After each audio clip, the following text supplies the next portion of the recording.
Hoy, ang cute ng eyeshadow palette na to guys. Tingnan nyo naman, 10 available colors yan siya. And itatry natin siya para makita nyo talaga kung gaano kaganda ang eyeshadow na to. Ganyan yung packaging niya, ganyan.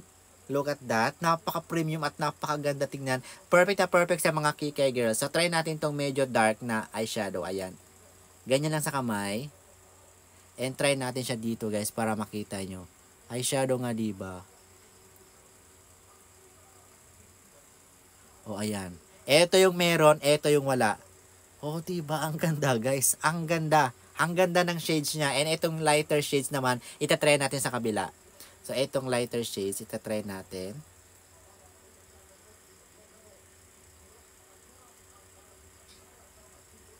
Guys, ang ganda ng lighter shades na to.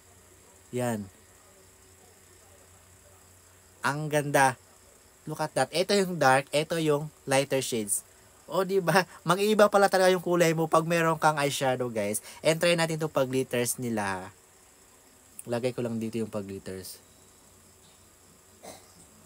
So, ayan yung pag-glitters niya, guys. Ang perfect. Ganyan. Ang perfect ng eyeshadow na to. Ayan. Ayan yung pag-glitters. Mag-iiba pala talaga yung kulay mo pag meron kang eyeshadow, guys. Ayan siya. Ayan yun. Ayan, and this is napakamura lang. Perfect na perfect sa mga mahilig mag-makeup. So, ayan yung guys. So, ito yung dark. Yan yung dark. Ito yung lighter shades. Perfect pang regalo.